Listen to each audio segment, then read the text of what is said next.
आप जानते हैं कि नेपाल के एक बड़े राजनीतिक परिवार में पली बढ़ी मनीषा कोइराला को राजनीति में नहीं बल्कि फिल्मों में अपनी किस्मत आजमानी थी। इसी कारण वह बॉलीवुड में अपनी तकदीर आजमाने आई। लेकिन मनीषा ने कभी सोचा भी नहीं होगा कि उन्हें अपनी जिंदगी में इतने उतार चढ़ाव देखने पड़ेंगे।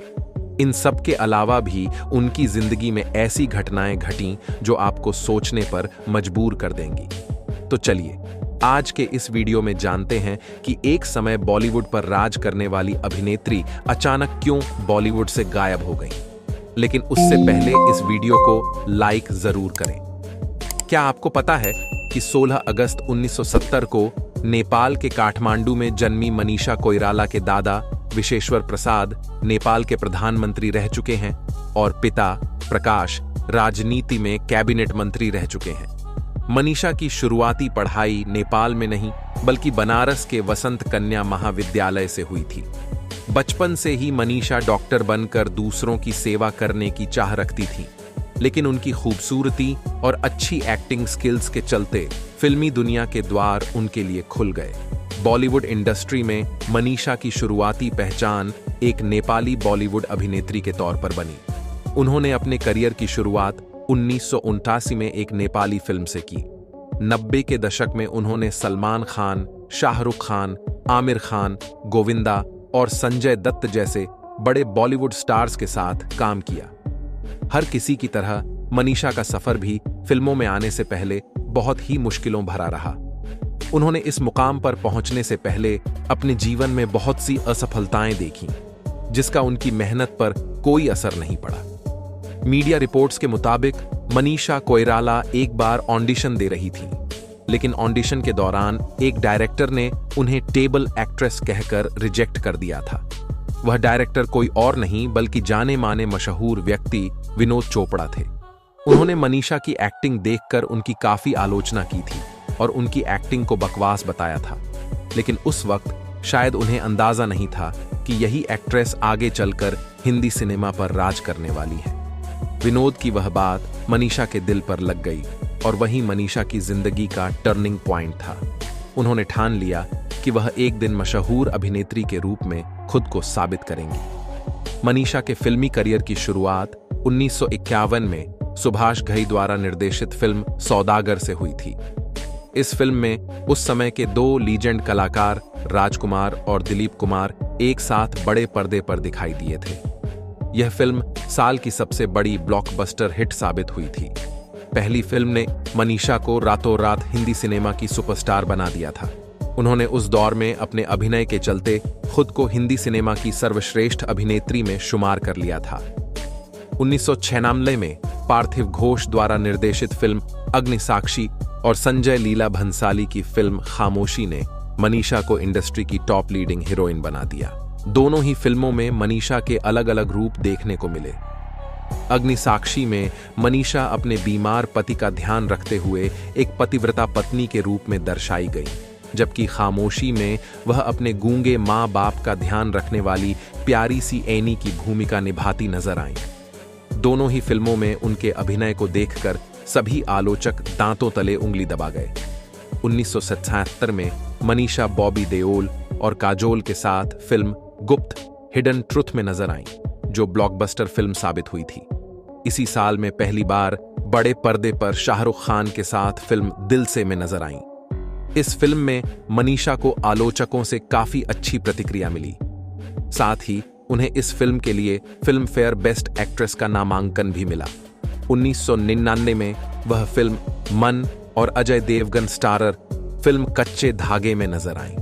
फिल्म मन में उनकी लाजवाब एक्टिंग देखकर आलोचकों ने उन्हें मीना कुमारी तक की उपाधि दे डाली थी।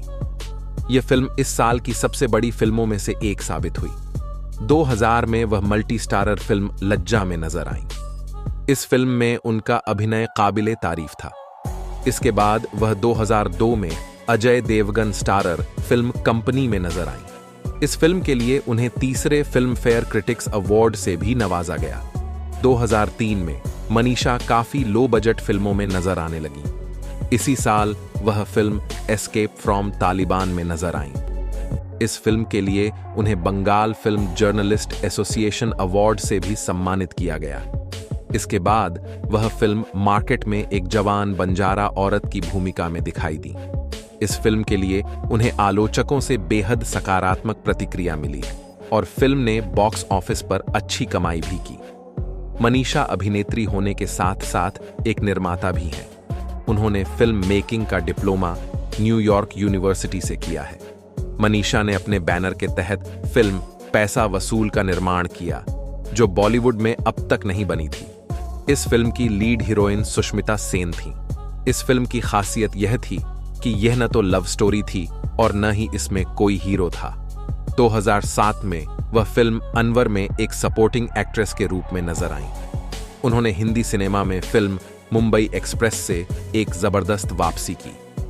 इस फिल्म में उनके अभिनय से दर्शक प्रभावित हुए, लेकिन फिल्म की खराब मार्केटिंग की वजह से फिल्म को बॉक्स ऑफिस पर बर्बादी झेलनी पड़ी। दोस्तों, इन सब के अलावा मनीषा के निजी जीवन के बारे में बात करें तो उनका निजी जीवन काफी दर्दनाक रहा है। बॉलीवुड को कई बेहतरीन फिल्में देने के बाद एक वक्त ऐसा भी आया जब मनीषा का करियर ढलान पर जाने लगा। उस वक्त इन सब से उभरने के लिए अभिनेत्री ने शराब और ड्रग्स का सहारा लेना शुरू कर दिया। मनीषा कोइराला ने 2010 में सम्राट दहल से शादी की, लेकिन यह शादी ज्यादा दिनों तक नहीं चल पाई और 2012 में दोनों का तलाक हो गया। दरअसल मनीषा और सम्राट फेसबुक पर मिले थे और वहीं से उनकी लव स्टोरी की शुरुआत हुई थी। सम्राट मनीषा से 7 साल छोटे थे, लेकिन उन्होंने तय कर लिया था कि वह सम्राट से ही शादी करेंगी। मनीषा ने अपने अफेयर को काफी समय तक छुपाए रखा और अचानक शादी की खबर से लोगों को हैरान कर दिया। मनीषा ने 2010 में सम्राट से शादी की थी। दोनों की शादी रीति रिवाज के साथ काठमांडू में हुई थी। मनीषा और सम्राट के रिश्ते में प्यार जितनी जल्दी परवान चढ़ा, उतनी ही जल्दी उतर भी गया। रिपोर्ट्स के अनुसार शादी के कुछ समय बाद ही दोनों के रिश्ते में मतभेद की खबरें आने लगीं। मीडिया रिपोर्ट्स के अनुसार उस वक्त मनीषा अपने पति के बर्ताव से काफी परेशान हो गई थी। फिल्मी गीत की रिपोर्ट के अनुसार उस वक्त मनीषा ने अपने पति पर कई आरोप लगाए थे। मनीषा ने कहा कि उनके पति ही उनका सबसे बड़ा दुश्मन है। वह कभी सोच भी नहीं सकती थी कि कोई इंसान अपनी पत्नी के लिए इतना बुरा हो सकता है। मनीषा ने अपने ट्विटर अकाउंट पर एक पोस्ट शेयर कर पति से अलग होने की खबर शेयर की थी। हालांकि पोस्ट कुछ देर बाद ही डिलीट कर दिया गया था। इसके बाद से ही दोनों के बीच तलाक की खबरें आनी शुरू हो गईं और अंततः 2012 में दोनों का तलाक हो गया। आपको बता दें कि मनीषा जब अपने फिल्म करियर के पीक पर थीं, तब उनका नाम एक्टर नाना पाटेकर के साथ भी जोड़ा गया था। हालांकि यह रिश्ता शादी तक नहीं पहुंच सका। इन सारी चीजों को झेलते झेलते मनीषा इतनी टूट गईं कि उन्होंने इन सब को भुलाने के लिए दारू का सहारा लेना पड़ा।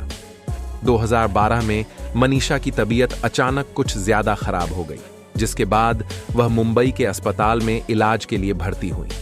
इलाज के दौरान उन्हें पता चला कि उनके गर्भाशय में कैंसर है।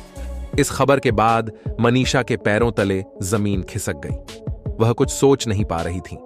उन्हें लग रहा था कि यह कैंसर उन्हें मार डालेगा। हालांकि इसके बाद मनीषा ने न्यूयॉर्क में अपना इलाज कराया। लगभग 1 साल चले ट्रीटमेंट के बाद जब वह ठीक होकर लौटीं, तो उन्होंने फैंस को इसकी जानकारी दी। कैंसर से उभरने के बाद मनीषा ने अपनी किताब हीलिंग कैंसर गेम्स में ए न्यू लाइफ लॉन्च की। किताब के जरिए उन्होंने अपनी आपबीती और संघर्ष की कहानी बताई। इसके बाद 2017 में उन्होंने फिल्म डियर माया से बॉलीवुड में वापसी की। अब वह जल्द ही संजय लीला भंसाली की फिल्म हीरा मंडी में दिखाई देंगी। तो दोस्तों, आज के लिए बस इतना ही। उम्मीद है कि आपको यह वीडियो पसंद आई होगी।